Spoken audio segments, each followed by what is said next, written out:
Shalom, people. This is Brother Lyles coming at you with another video. And I want to talk about the economic boycotts that has been brought against certain corporations in America because of them dropping DEI in their stores when it comes to hiring. And also I want to talk about, in the same light, the 40-day economic fast that Jamal Bryant of New Birth Missionary Baptist Church in Lithonia, Georgia, has called throughout scripture, mainly in the Old Testament. You see many times where Yah's people would show repentance and show that they were in need of the Most High Yah by calling a national fast where the people would abstain from food and also water, and they might rend their clothes and put on sackcloth and throw dust on their head as a sign that they are helpless and in need of the Most High Yah to help them. These things had to do with sin personally and on a national level, that they were showing repentance to the Most High Yah by doing these things, by abstaining from food and different things like that. And in the case of the Nazarite vow, where one would say, for a set amount of time, I'm not going to cut my hair, I'm not going to put a razor to my head, I'm not going to drink anything from the vine. And at the end of my Nazarite vow, that's showing a separation from certain things, then I'm going to cut my hair and I'm going to offer it up to the Most High Yah as a sign that my vow or my consecration has been fulfilled. And these things were done for righteous reasons.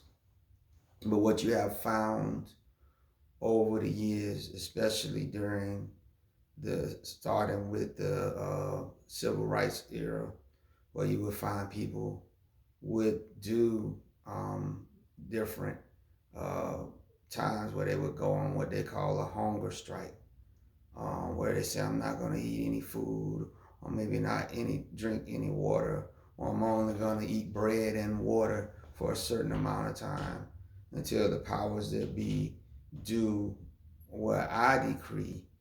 Well, if you are doing it strictly without a religious content, that's on you, because throughout the internet you can find various naturopathic doctors and some regular doctors that are saying fasting, abstaining from food is a good way for you to build your health. And if you want to do it that way, then that's yours. But what I'm seeing, starting, like I said, with the civil rights movement, is that you had certain ones that would go on these hunger strikes or these different things in the name of Yah and the Most High Yah.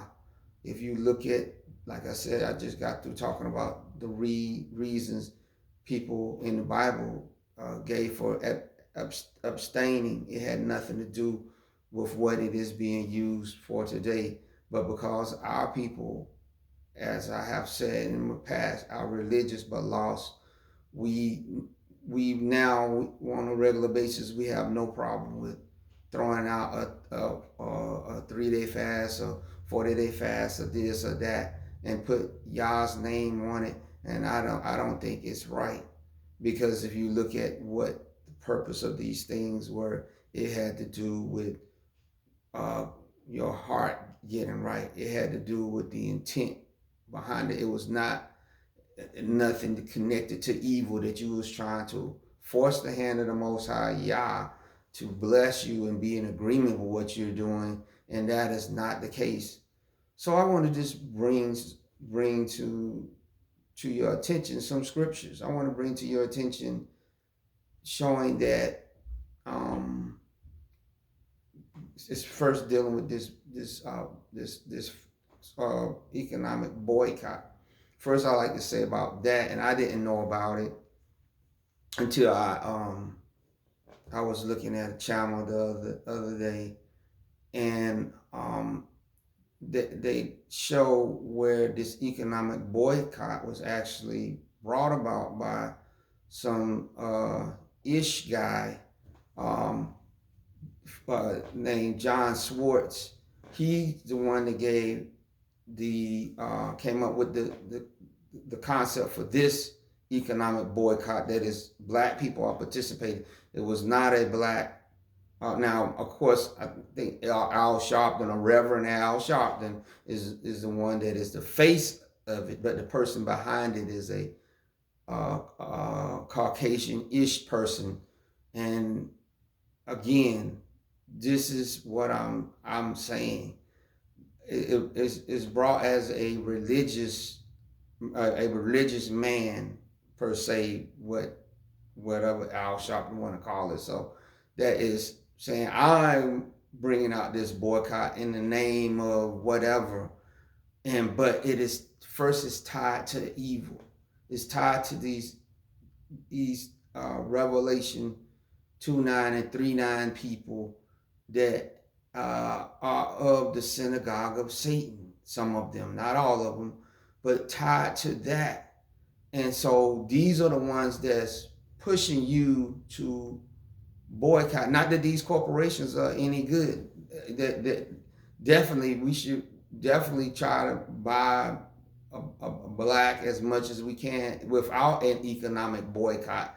We should try as much as we can to patronize good black businesses if we can, without having to do a boycott. But be that as it may, there is no defense of none of these corporations on my part. It's only to say, let's not be partnering with evil people to bring about their agenda, but it's crafted with blackface. As always, who was the ones that were expert in doing the blackface?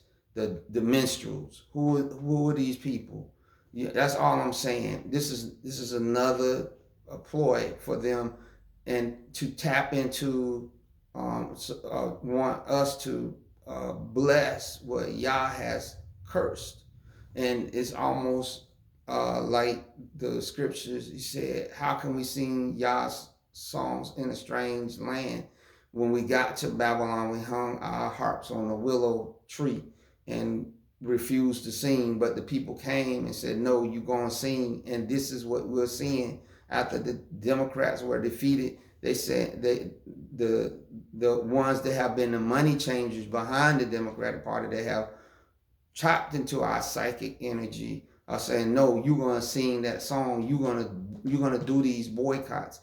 You're going to do these fasts in the name of your God, so that you can get your people stirred up, so that we can help you continue to curse yourself, continue to ride on this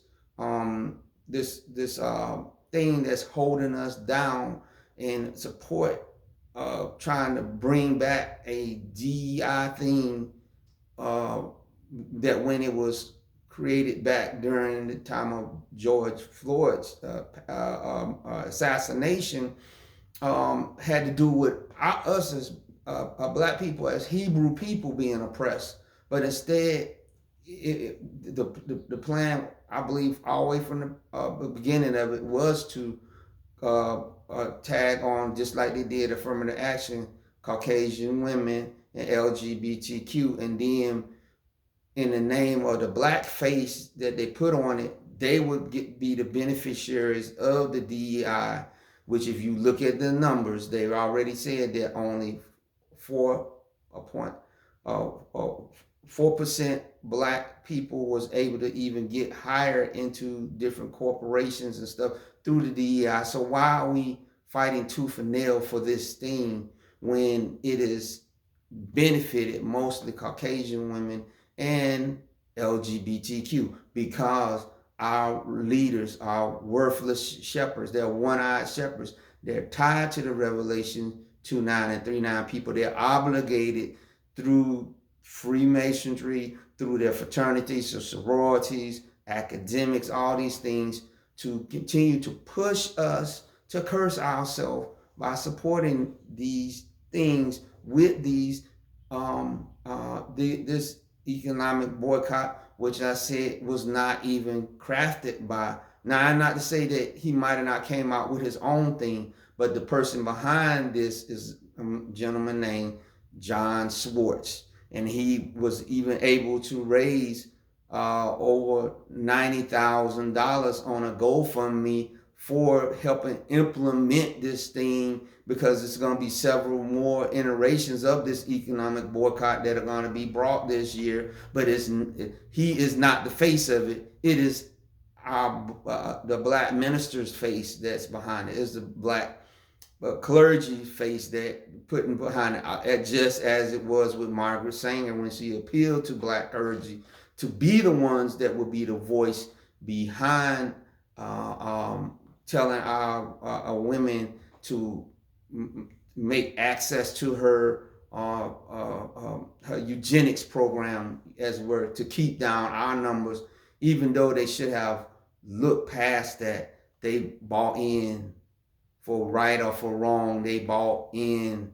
And so here we go, and we're going to go to scripture and show you how it doesn't matter if you think your cause is right. If you find that the Most High Yah find that what you was doing, whether it's fasting or you out here saying I'm fighting for people's rights or whatever, if it's not something that he has ordained, it is wicked and it is evil, and he is not going to be with it. So here we go with we're going to get to the scripture soon, but here we're gonna briefly talk about the fasting part of it, the 40-day fast that Jamal Bryant has called for those for people to do an economic boycott, as you will. And this man is obviously, if you know the history and the life of Jamal Bryant, you know, I'm talking about from a religious standpoint. If you understand that this man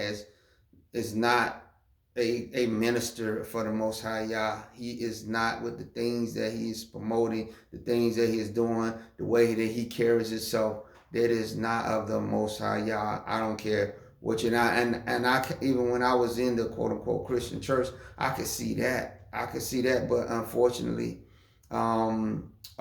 he is what we would call, what white people would call the golden boy. I don't know what we would call him. He's the chosen one or whatever. Well, at least that's what he had carried himself at the beginning. But because of his effeminization, because a man that cannot control himself around women is an effeminate man. He is a whoremonger. That's what the Bible calls him. He is enslaved to the woman's body part, and he'll take the calling or whatever Yah has given him, and he'll sell it out for that, right? But here he's calling for this, and again, it's tied again to the DEI. It's tied to some other things, you know, dealing with as they call reproductive rights and all these different things. And I'm telling you, Most High Yah is not pleased. It's a reason why he allowed a Donald Trump to come along. Donald Trump is definitely, I believe, was called by the Most High Yah to punish us, because when it's all said and done, it's gonna be some people that's gonna get caught up. You hear me? He is Donald Trump is a Nebuchadnezzar type individual. He is a Sargon. If you read in the Bible, the king of Assyria, Sargon, what he did to the northern kingdoms. It was so bad what he did to the northern kingdom that when Yah called Jonah to go preach to Nineveh, which is the capital of Assyria, Jonah said, man, I'm not going to preach to them people so they can repent. I want you to wax the Ninevites. I want you to wax the Assyrians. I don't have no love for them. But Yah had called Sargon and all the Assyrian kings as a punishment to the northern kingdom for their idolatry, for their calf worship, for their love of the ways of Egypt. He called them for that. These were wicked and malevolent men, but they were still yet servants of the Most High Yah. And you look at Donald Trump, he's a wicked and a malevolent person, but Most High Yah rose him up. How did he make it through all of that, what he did to still be able to run for president? The Most High Yah allowed it to happen as a punishment to our people for the way that we have. Now, he's going to be a punishment to his own people too, but to a lot of us here in that black community that want to continue to carry on in wickedness, he is going to be, especially you that use a religious bent behind it, he's going to be a punishment to you. He is I said, a wicked and a malevolent individual. But Yah had even told David, he said, when you act up, he said, I'm going to use the stripes of men. I'm going to use those scorpion tails of men to get you in line. And this is what is happening as we speak with the MAGA crowd. He allowed them to rise up to do that, especially because we doing stuff like this, calling an economic boycott behind some Revelation 2939 person for a cause that was not even benefiting us. The Bible said for our people to know to do good we don't know how to do, but for to do something evil and don't make any sense, that's us. Why in the world do you not let Caucasian women and LGBTQ who benefited most from it? It's because our leaders are driving us to try to be LGBTQ. Our leaders are driving us to try to be like the Caucasian in the way that we carry ourselves about our lives and how we carry ourselves, where we don't want to have a family unit because white women, Caucasian women don't want to be a family women or whatever. That's why they're trying to stop the quote unquote reproductive right, because they don't want to do that. Why? What were they doing during slavery? They gave their babies to black women, to wet nurse. Then even after slavery, they would still hire black women into the house to clean their house, cook, and all these things. I know this because both of my grandmothers were maids. Yes, they were both of my wife, both of her grandmothers were maids. This is why they don't want that kind of life. They don't want that. But instead, what they have drawn to destroy what little that we had during the civil rights movement. We was trying to dig ourselves out of slavery and Jim Crow and to build solid families. That we start tagging along with them, and because of these internal agreements with these people, these Caucasian and these ish people with their Kabbalist thinking, their Masonry type thinking to hook us with all these kinds of things. We had the free love movement that came up, the hippie movement that our people got involved in, the black exploitation where they was showing our black men as pimps and our women as whores, and all this, and our people, our leaders were in agreement with it, and our people got in agreement with it, and it has brought us to this state that we're at, where Yah has ripped off the cover. He ripped off the cover of the Republican Party back in the 1960s for our people to see. He ripped that cover off for them to see, and our people left. But then we went into another hornet's nest. Now Yah has ripped off the face finally of the Democratic Party, but these things die hard. These people are not going down without a fight, and so they're gonna try to connect us to stay back with both of these parties through religious means, because we're gonna get to the part of the the right too, because they use the same tactics. But we want to start off talking about the economic boycott and the fast, and we want to show you in scripture how Yah is not, he is not a party to do evil. If you he goes by you having a right heart and the intent of your heart. He goes by the intent of your heart. You know why I know this? How many people have you known, or even yourself, when you would be driving down the highway or driving down the street, and you would look up at these big old signs for the lottery, and it'd be like, oh, 1 million, 100 million, 1 billion. Oh, yeah, if you let me win that, I'll do this and I'll do that. And some of you you even pray. You even make promises to the Most High Yah that if you can help me win that, I'll do this and that. Why isn't it that it happens? It doesn't happen because the Most High Yah knows the intent of your heart. He knows that your heart is not right. First of all, to be gambling, right? But he knows your heart is not right, that you would not do that. You would not do that. You would not do that. That's why he's not. Why is it, you wonder? And it always boggles my mind. And all the times that throughout this nation they had all these massive lotteries, that hardly that you've seen black people, Hebrew people be winning those lotteries like that. There's always a retired white nurse or somebody that already had money that wins it, or somebody from the mountains, like that one guy who was from West Virginia. I think he won it some years ago. Now, it ended up being a curse to him, but he already had money. He was already a millionaire, right? It's crazy. And because Yah's not going to let our people win it, because he said, I know the intent of your heart. This is not your time anyway. This is Japhet time.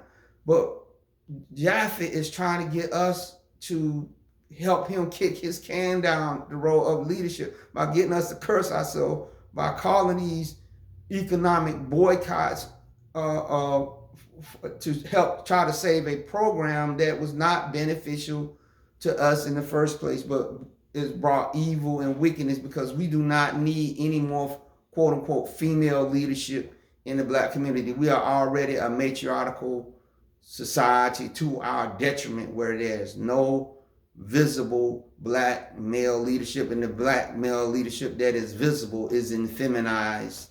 Just call it what it is.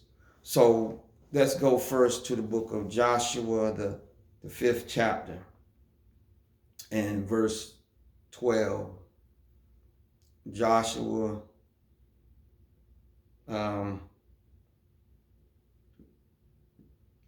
and we're going to start at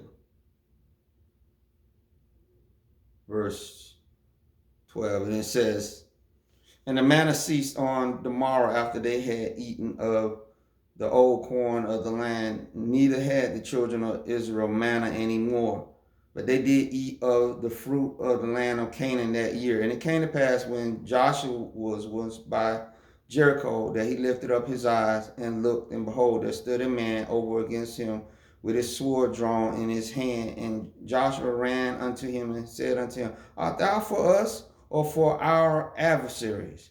And he said, nay, but as captain of the host of the master am I now come. And Joshua fell on his face to the earth, and did worship, and said unto him, what saith my Lord unto his servant? And the captain of the master's host said unto Joshua, loose thy shoe from off thy foot, for the place whereon thou standest is holy. And Joshua did so.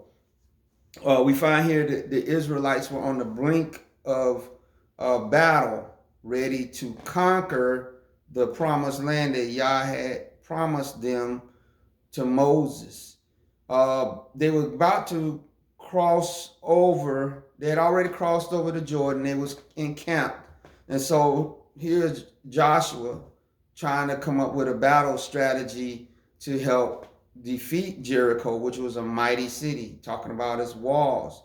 And he encounters this a person called the captain of the master's host, the captain of the Lord's host here. And he knows that this is not any ordinary angelic being. Well, at first he did not know he was an angelic being. He was thinking maybe, I believe he was thinking maybe that he was an enemy spying out them out. So he ran up to the messenger and said, "Hey, are you for us or for them?" And the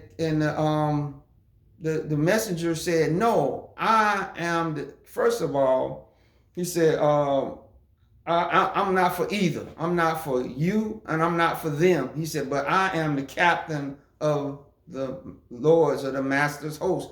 This was none other than a visitation of Yahshua before he came in Bethlehem. Because in the what we call the Old Testament, he came in angelic form. He came in an angelic form as the master of hosts, or in this case, the captain of the host, which was over the angels because he created everything that we see. And he was coming because it was going to be a great spiritual battle in the heavenlies that needed to be fought in order for the Canaanites to be defeated. Israel did not have the capacity or the weaponry that they was going to need to beat these Canaanites, and also the Nephilic bloodlines that were scattered throughout Canaan. When you hear that the sons of Anak and all these things were all mixed in with these. So there was no way they was going to be able themselves to do this. They needed divine help. So here you have the captain of the master's host, who is Yahshua in pre-incarnate before, and when Joshua sees that, he immediately knows, no, this is a divine being. And the Bible says he fell down at the feet of the captain of the master's host, and he worshiped, and he said, "What would you have the servant do?" Now we know he is divine because when he comes near him, he said, "Okay, take off your shoes because the ground that you're standing is holy." Just like when Moses went up before Yah in Mount Sinai, he would have him take his shoes off. And so we know that this is, like I said, a pre-incarnate visitation by Messiah here. And so in this, he was going to give him the strategy that he was going to need. But first he got to get him to understand, it's not whether I'm on your side or their side. He said, I'm on Yah's side. I'm on the side of right.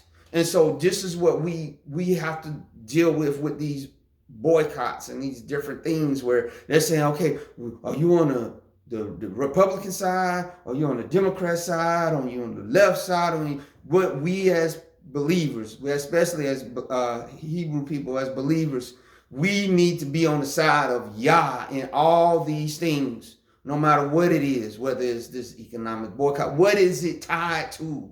What is this thing tied to? DEI. See, this is how the devil gets us. He intertwines everything, right? So he intertwined the depression and the stuff that they were doing with us, and told our leaders who was into Freemasonry, even into all these secret societies. He said, I'm gonna give you the secret sauce on how y'all gonna do this. I'm gonna give y'all the answer to how y'all gonna do this. He said, y'all gonna do this, right, by intertwining yourself with the LGBTQ, which through Byron Russell, because I seen an interview by Byron Russell in 1970 when he said when he came in as a speechwriter for Martin Luther King at the very beginning, he said it was always his intention because he was open LGBTQ. He had a ish lover, a Revelations 2939 man that was his husband, that they together helped write some of the speeches. They helped craft the I Have a Dream speech that Martin Luther King later came out and said, I fear that the dream might have became a nightmare. I know it has been somewhat taken out of context. I don't think that he said he was trying to maybe give up on it so much at that time, but I do believe as he got closer and closer to he was going to do a second march on Washington, that he was coming to understand that he had been somewhat, I don't want to say deceived or whatever, misguided in his approach or whatever, and maybe he might have been trying to come out, but that never materialized because we know what happened. They assassinated him, but that's a story for another day. But Byron Ruskins later said, it was always my intention that once, quote unquote, black people got their civil rights, that we was going to tag on the part of LGBTQ to it also, to help them get their liberation. And of course, we know that black women that were part of that, they teamed up with Gloria Steinem, who was a Revelation 2939 Caucasian woman in the 1960s, partnered with them. She was over the feminist movement with Betty Friedan to help them get their rights, and they tagged onto it to get what the affirmative action and all those things later, which was taken away because they said they were unfair, which, again, because you tagged all these other people along, it drew power away from what it originally was, to help get us our feet in the door for qualified black people. We was not asking for black people and engineers and all these that was not qualified to get in. We was just asking to give them a chance to get in because they had laws that were written to keep us out. We were just saying, get rid of that law. But of course, like I said, because our leaders made the unholy alliances with these people, this is what led ultimately to the defeat and destruction of it. But ultimately, those people, LGBTQ and Caucasian women, they're still going to come out all right on the end, because those are two events that are going to remain no matter what. And our people, what's going to happen with our people is we always will still be the crux of the when it falls. Is we might not have gained but that much from these things, but because they get us to become endured to these things, then they'll turn around and get us to try to come fight for them. That's why a lot of people was kind of surprised when the affirmative action was struck down. Then a lot of black people, I guess, was trying to wake up a little bit and say, you know what, we're not going to go try to revive it, because we helped the Oriental people when they came into, and they was the ones that was trying to get rid of something that was crafted for us. So, but the Democrats understand we are religious but lost people. So what did they do? They go through our black ministers, I go through all those, and they use these religious contexts, and a lot of our people are religious. I'm just being honest. I've been in Adventism, I've been in Pentecostalism, I've been in Baptist, I visited some Methodists. I've been to pretty much the spectrum. I have never been Jehovah's Witness, none of that stuff, but I have been, I've known people. Our people are religious, lost in all this stuff. I don't care what you say. I know people in Pentecostal want to say, you know what, I can't be lost because I'm speaking in whatever demon tongue that you are speaking, because how can you speak in Yah's tongue and then you can go out and do some of the wicked and evil stuff that you're doing? I'm going to leave that alone. That's a story for another day. But they use this religious context just like they did in the 60s by saying, let's sing the songs of Zion as we march down the street, right? And do these different things. Now, was it to bring about some purpose of what Yah would have with the civil rights? Of course, it was some good things that came out of, but the alliances is what was eventually was going to make it come to naught. It was the alliances that our leaders and people made was eventually going to make it come to naught, and also that it was going to backfire ultimately against our people, because it's going to be that you got what you wanted, but you lost what you had. You lost your economic base. You lost your banks. You still got some, but they tied to big banks, right? Now they've really been, or if they are existing, black people are not putting their money in these banks. You lost your what was left of your family structure. You lost that. A lot of you people got incarcerated. A lot of you people got into LGBTQ, all these different things. And also the love for the black man and the black woman I believe is at an all-time low. It really is. It really is. It is at this is again the black men when they seen white men who are always been doing what they want to, and they just came up with a passport, bro. What of our black men who are out doing their own thing anyway, but now they have crafted into a whole industry called the passport bro industry, and have now expanded it and made it to some glamorous thing. And we are right now at where we're at. But I believe all of this again could be foreseen by those that were in tune with what Yah was saying, seeing what I just told you here with Joshua. He said, what you have to be, Joshua, you have to be, and your people got to be on my side you got to be on your side in order for you to win this battle. You can't be on your side. You can't be on their side. They can't be on their side. Whoever's going to win is going to be on my side. That's how it's going to be. But our people said our side is side that the money changers gave us.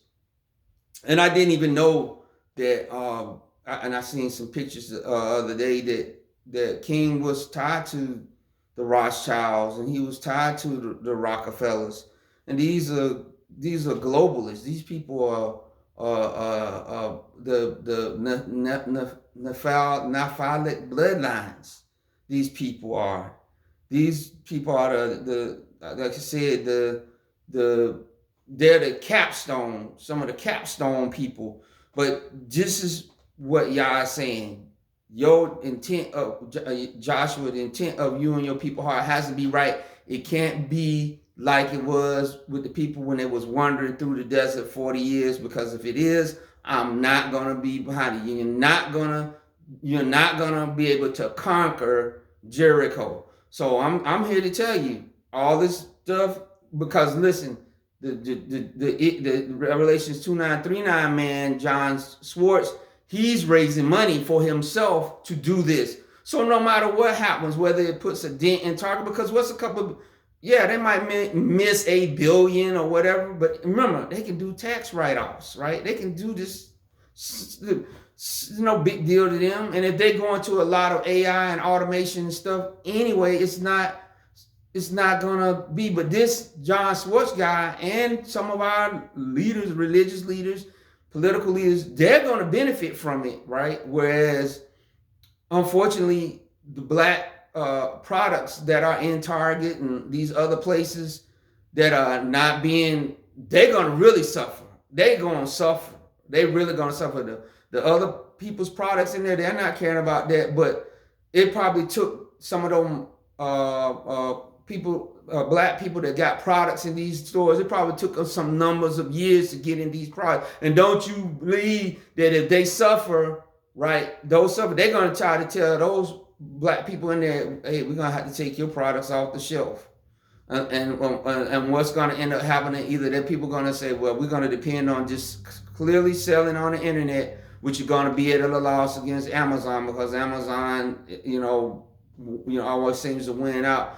And are they just going to go away? And I believe that's what you're going to probably start seeing, is you're going to start seeing some people say, okay, if you continue this boycott, because now we have products in these stores that y'all people ain't buying, but you're only getting a trickle of action online, which some of that is going to probably be through Amazon. They're going to be like, either we're going to sell our business to somebody, be like Famous Amos did, sell his business, which I don't think he really wanted to, but he was kind of forced to do that, or hey, we're just going to go away. I believe that's what you're going to see, but it's going to be, the boycott has been successful, but nobody's going to go run the numbers, because all they're going to say is, see, we all came together, but again, this is because our people perish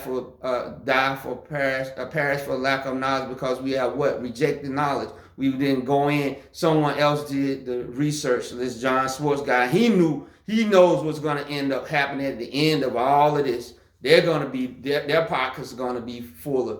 Think about the tragedies that happened down in Haiti and all that money that went down there. Did the Haitian people benefit from that? Whose pockets came out in the end full with all that money? And I knew I sent money down there to Haiti. I was actually back at that time. I was getting ready to ask my wife. I said, you know what? I just want to go to Haiti for 2 weeks to help out. I mean, a lot of black people in this country was all in, but it was all to the notch of what ended up happening with all that help, all that stuff that went. Do you see the conditions of that nation now? It is really terrible. But that was, again, should have been foreseen by our leaders, but they got sold out when Clinton came in and he did some of the things he did while he was in office, and he came out later and admitted to wreck the economy of the Haitians. And some of our people, religious leaders, were part of that.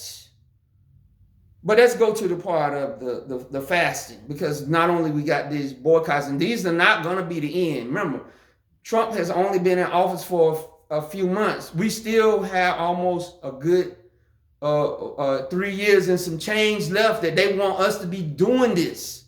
This is not the end. This is. Don't be surprised if they get black people to come out and start marching around the Walmarts like we was marching around the city of Jericho, like our ancestors were marching. But they're not gonna have. They're not gonna have the Most High. They're not gonna be on the side of the Most High Yah. So when they make their seventh turn around Walmart or Target or whatever store that they gonna boycott, when they say shout for the Lord has given you the city, no, the Lord, Satan is gonna shout, because whatever black products or whatever that was in those stores, them people they're gonna be gone. They might even exist, but they might be to a certain extent demolished, just like the black hair care industry in the 70s, when they tried to help the Oriental people coming in. I remember I lived in the area that I live in was one of the black hair care centers for the country, Dudley. But once the Orientals came in and they allowed them to take over, Dudley trickled to a trickle. Now it's just like a little online. It still exists, but it's a trickle. I actually met last year Dudley, his brother. I met his brother. He actually had been in the military, but we talked a little bit, and I asked him certain questions about what happened, and he basically told me, yeah, that's what happened. You know, we said that they couldn't compete. They could not compete. The government made it to that way. He said he actually was with his brother because I think he worked as a chemist. He said he was a chemist, but he got away from it because I guess he could see what was going on. But let's get to the fasting thing. The fasting, like I said, fasting, as they call it, a hunger strike or whatever, because you see where it's in some prisons, these guys are going on hunger strike. But this is no more than a form of fasting. This, again, will start, if you're looking at it in the religious content, it is supposed to be a repentance, that you know that you or somebody in your nation has done something wrong, and you seeking you showing repentance to the Most High. Y'all, it didn't have anything to do with you trying to get an ideology or something that is not of the Most High Yah across to him, to get him to support it. Maybe the God of this world to support it, but not him, because it was not tied for that reason. And for that, we're going to go to the book of Isaiah, the 58th chapter. We're going to go to Isaiah 58. And we're going to start at verse 1. He said, cry aloud, spare not, lift up thy voice like a trumpet, and show my people their transgression, the house of Jacob their sins. Yet they seek me daily and delight to know my ways, as a nation that did righteousness and forsook not the ordinance of their Elohim. They ask of me the ordinances of justice, that they take delight according to Yahuwah. Wherefore have we fasted, say they, and thou seest not? Wherefore have we afflicted our soul, and thou takest no knowledge? Behold, in the day of your fast ye find pleasure, and it is at all your labors. Behold, ye fast for strife and debate, and to smite with the fist of wickedness. Ye shall not fast as ye do this day, to make your voice to be heard on high. Is it such a fast that I have chosen, a day for a man to afflict his soul? Is it not to bow down his head as a bulrush, and to spread sackcloth and ashes under him? Wilt thou call this a fast and an acceptable day to the master? Is not this the fast that I have chosen, to loose the bands of wickedness, to undo the heavy burdens, and to let the oppressed go free, that ye break every yoke? Is it not to deal thy bread to the hungry, and that thou bring the poor that are cast out to thine house? When thou seest the naked, that thou cover him, that thou hide not thyself from thine own flesh? Then shall thy light break forth as the morning, and thy health shall spring forth speedily, and thy righteousness shall go before thee. The glory of the master shall be thy reward. And we're going to continue reading, but we want to stop right here and show where Yah was trying to tell Isaiah. He said, these people say, hey, we lifting up our voices as a trumpet, we calling the fast, we proclaiming it, and all these different things, right?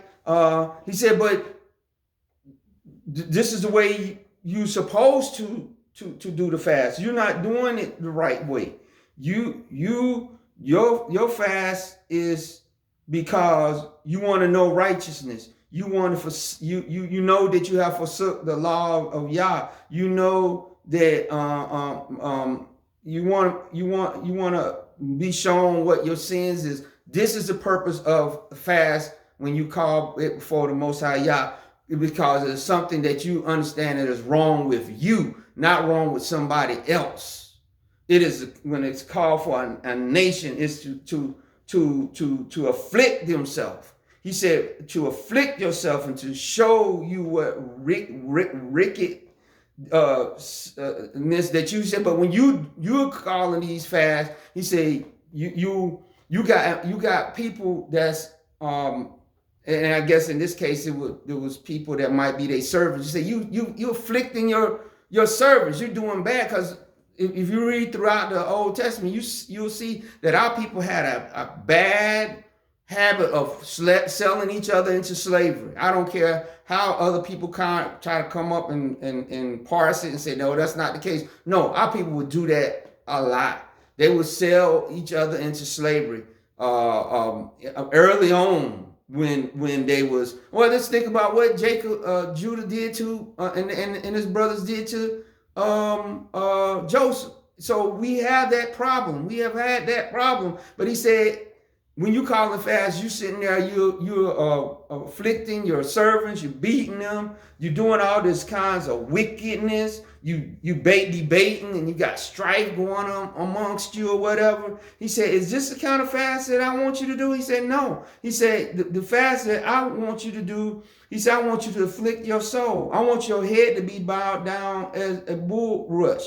I want you to go out in those clothes that you rent, and you put on the sackcloth and the ashes, and you threw the stuff on your head, or you sitting down. He said, I want you to take them clothes, and I want you to give them to those that's poor and naked that can't help themselves. He said, I want you to go out and feed those that's hungry. I want you to do righteous deeds. It had nothing to do with trying to pull down economic strongholds and all these different kinds of things that's tied to wickedness. See, if I understand that, like I said, it's not defending these corporations.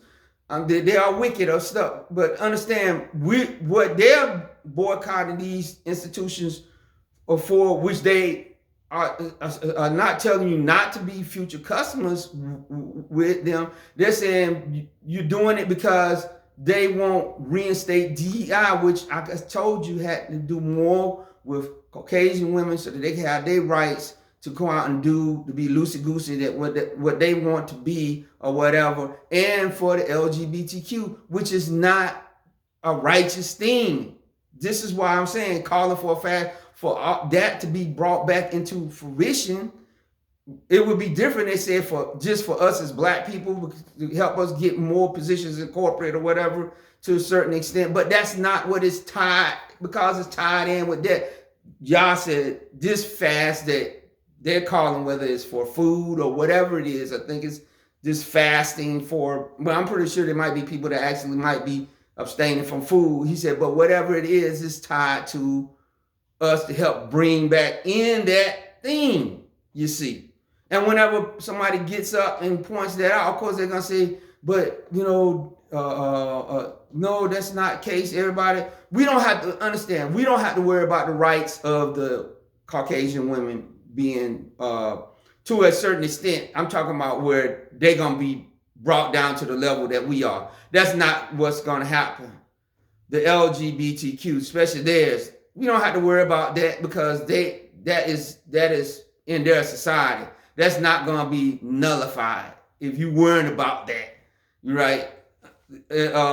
So this is why I'm saying, why are our people obviously getting mixed up in this thing with the trans, where you pushing for bathrooms and all this stuff and sports and stuff?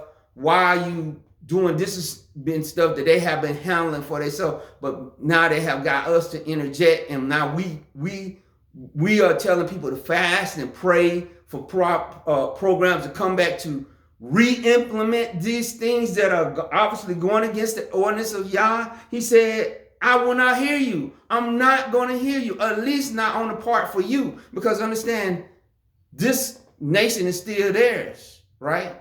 So the LGBTQ and all these, they're still going to be here. They're not going to get rid of that. It's not. But for us, because we're supposed to be tied to Yah, and Yah's supposed to be blessing us. Yah said that's why he allowed the oligarch Trump and all his minions and the MAGA people to come back into power to punish us.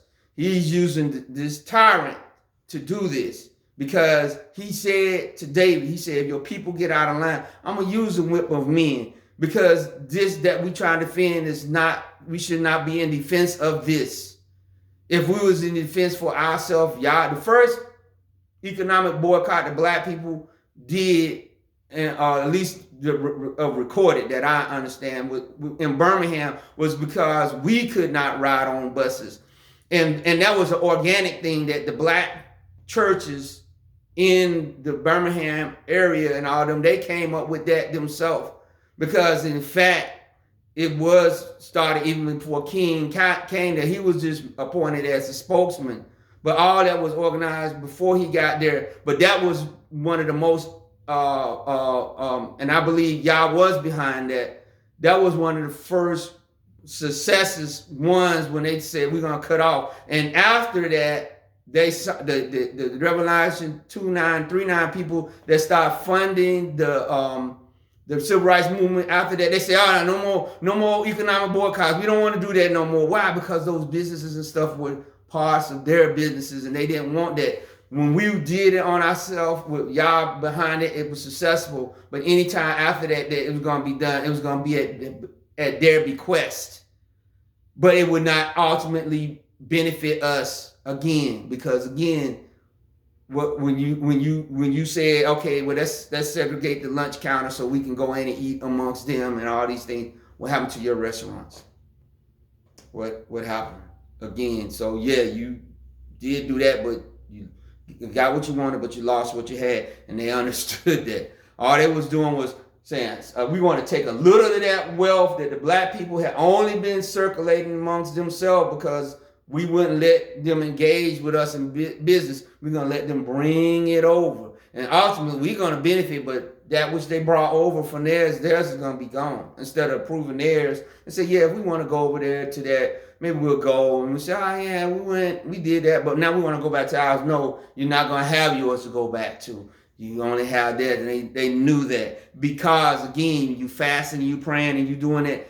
Y'all say, I'm not going to hear you, what you trying. You're going to pray, fast and pray, but it's not me. If it gets answered, it's not going to be because I answered it. It's going to be because the Lord of this world, the God of this world answered. Because I was not going to answer it, because this is not what I do. I do not answer people fasting for these reasons, these evil reasons that's tied to evil. I answer the fast of these people to come to me in a repentant state and say something is wrong with us. But even in that, our wicked leaders will probably say that you need to fast and pray because we have not been fighting hard enough for men to be able to play women's sports. This is wickedness that they're getting us involved in. They want to say you have not fasted and prayed hard enough in order for women to have reproductive rights. This is wickedness. Yah said, is this kind of fast that I have called? No, I have not. This is verse 9. He said, then shalt thou call, if you have done the fast, right? He said, then shalt thou call, and the master shall answer, thou shalt cry, and he shall say, here am I. If thou take away from the midst of thee the yoke, putting forth of the finger, and speaking vanity, if you draw out your soul to the hungry and satisfy the afflicted foe, then shall thy light rise in obscurity and thy darkness as in the noonday. And the master shall guide thee continually and satisfy thy soul in drought and make thy bones fat thy bones, and thou shalt be like a watered garden, like a spring of water whose water fail not. They that shall be of thee shall build the old waste places. Thou shalt rise up the foundations of many generations, and thou shalt be called the repairer of the breach, the restorer, pastor dwelling. Is this happening in the black community with all these fastings and all these things? What I'm seeing is the communities, whatever, if you want to even call them, the old paths being destroyed, not being repaired. Not that maybe the old paths were even righteous in the first place, but I'm seeing devastation in the black community. I'm seeing lack. I'm seeing want. I'm seeing Donald Trump coming in, and we know that a lot of people in the federal government that had some, not a lot, well, enough of us, because I had a federal job. I worked for the federal government. The Most High Yah blessed me to be retired just in time, but a lot of us are in a lot of our wealth, unfortunately, and I say unfortunately because those were some of the few areas that we were able to make build up wealth was through the federal government and through the military, right? And so we see that they're trying to, Yah is allowing him to cut these different things off, because when we start getting up into these positions, some of our people got off into some wickedness, supporting these initiatives and these different things to propagate this evil, using our voice, crying on high, right, to do these things. And like I said, then our religious leaders coming out and telling us to do religious things in the name of restoring these things or uplifting them. Y'all said, I'm not into that. He said, if I answer, this is what's going to happen. He said that the breach is going to be repaired. He said the foundations of many generations, he's going to rise up the foundations. Our foundations are destroyed. Like I said, Black America is a matriarchal society. It is not a patriarchal. It's not. That's why I believe when I'm going to see the awakening really get to where it needs to be, it's going to be more strong male leadership. Not talking about this IUIC stuff where they're going out and doing all this kind of wicked stuff they doing undercover or whatever, because you're hearing too many stories about, people being, women going in there and these different camps. I don't believe that's what Yah is saying. He's not saying that model. He's not saying that model, but he obviously saying that right now what we doing is not working, right? It's not working.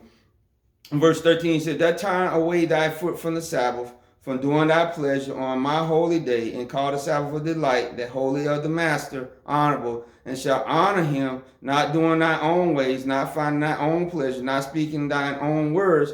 Then shalt thou delight thyself in the master, and I will cause thee to ride upon the high places of the earth, and feed thee with the heritage of Jacob thy father, for the mouth of the master has spoken it. And obviously we do see where our people are trying to reconnect with these things. I don't think we'll fully understand it because we have been disconnected from it so long, and the Ish people have had it so long and have confused and turned stuff out that nobody can really get out here and say with any certainty how things are supposed to be. But I think it was a certainty that we will know, that we will honor Yah and say, you know what, it is a time that we need to rest and depend on the Most High Yah, not to be out here, you know, picking signs in front of Walmart and all these different places, and trust in the Most High Yah that whatever we need, even to the fact that we would start our own grocery stores and stuff where we wouldn't have to boycott these, whatever. We wouldn't have to go on. Maybe we would go fast and pray for some of these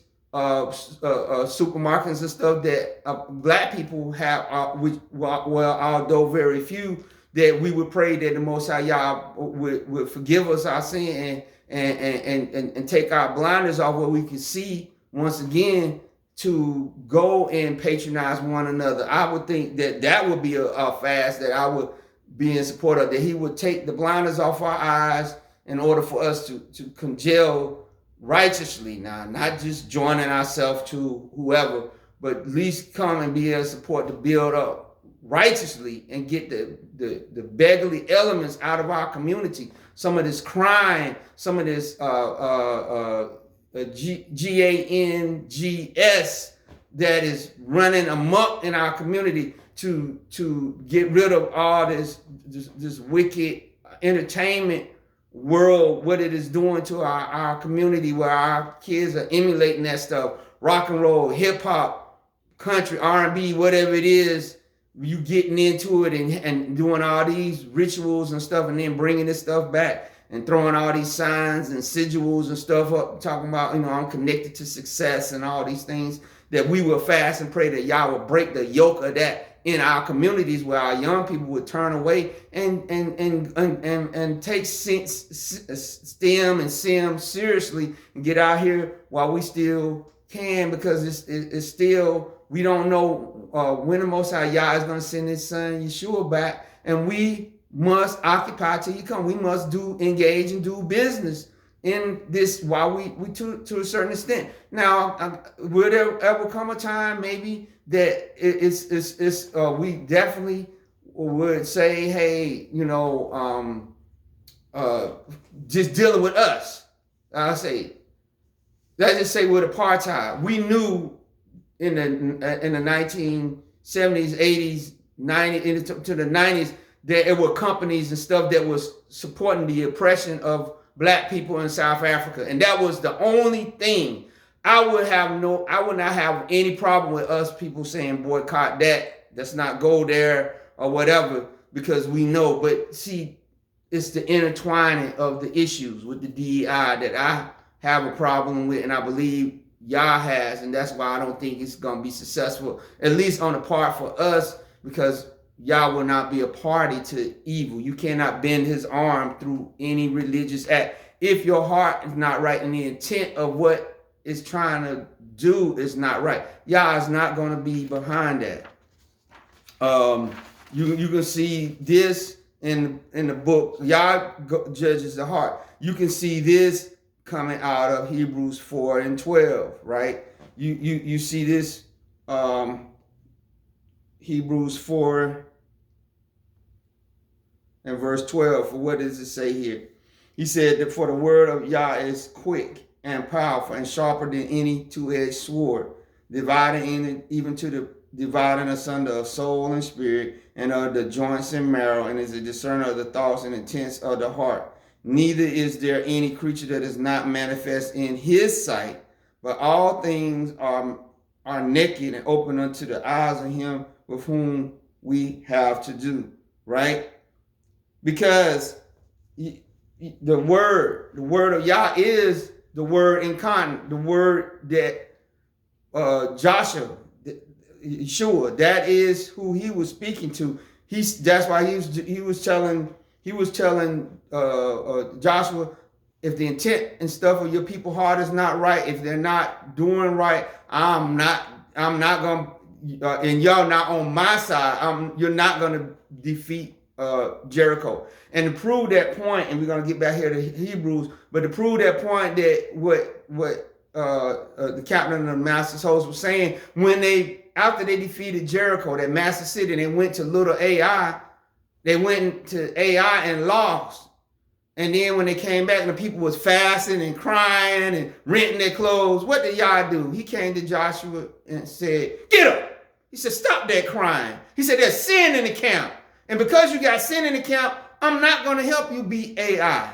He said, call the families. And he said, I'm going to and point out the evil and get it from among you. And what was it? The tribe of Judah was a guy named Achan. They said, you know what? I seen a Babylonian garment went into Jericho, and I seen a wedge of gold, which y'all said, don't touch none of this stuff, leave it alone. He said, and I coveted it, and I put it under my tent. And what the Bible said, he said, when Joshua them seen that, they pulled him and his family and all that he owned, stoned him to death, burned him with fire. Then they went back and y'all helped them to defeat Ai, right?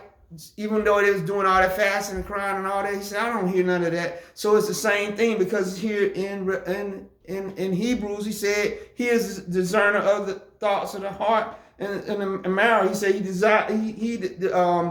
he had divided asunder. He the discerner of the thoughts and intents of your heart. So you're saying, yeah, we're going on to victory. He said, but you got sin in your heart. I'm not going to help you defeat the enemy until you get right.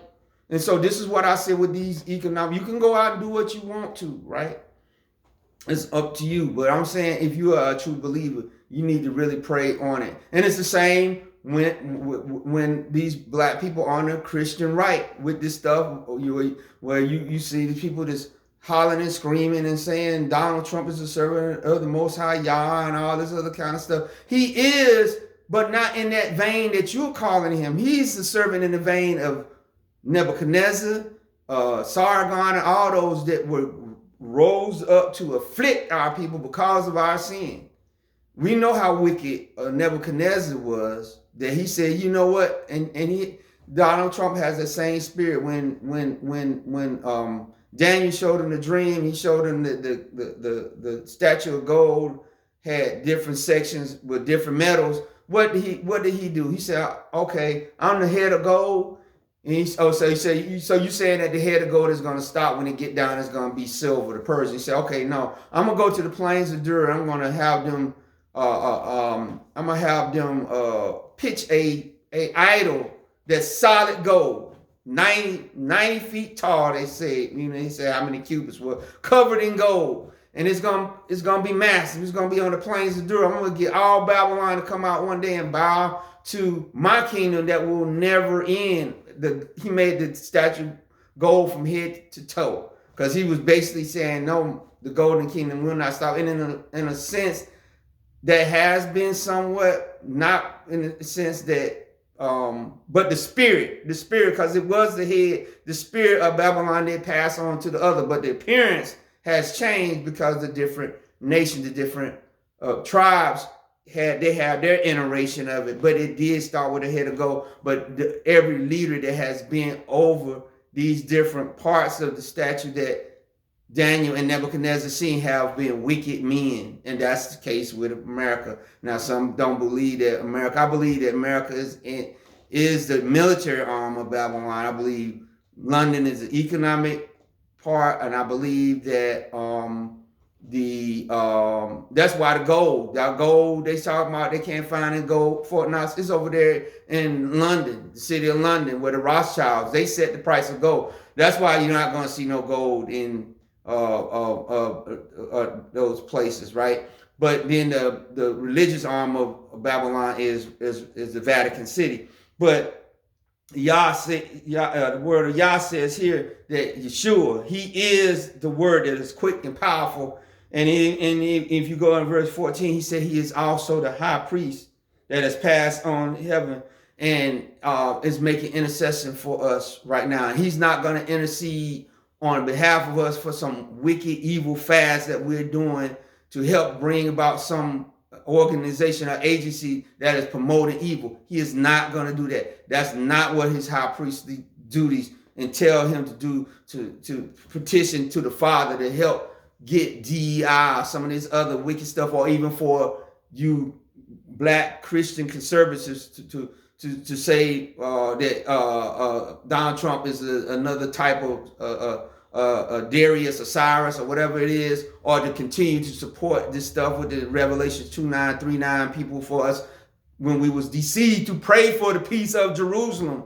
When it wasn't talking about, it was talking about Jerusalem. Remember, he said, destroy this temple, which was his body, and I'll raise it 3 days. Jerusalem is the people that were in it that have been scattered. Let's pray for the peace of Jerusalem, the people of Jerusalem, the city of peace, the kingdom of Yah, which is inside of you, not for that place over there. We don't pray for that, right? Because obviously we see what these people are doing over there. These are not but our people, that the ones that's in the republic. They're doing all these things. They're supporting wicked, evil people like Paula White, wicked people like Donnie Swagger, who's son of that wicked Jimmy Swagger. That said, I don't understand how you black people don't support the Republican Party. You understand what I'm saying? This is of the devil, both sides.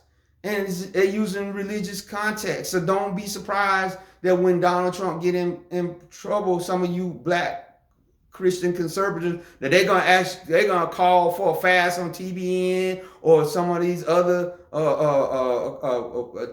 crooked networks and say, we gotta pray for our King Cyrus or whatever. They're gonna do it. I remember, and I'm gonna get ready to end, when Bill Clinton, that wicked man, I remember, I was still in the Church of God in Christ. I remember Bishop, I can't remember his name. He came out of Virginia.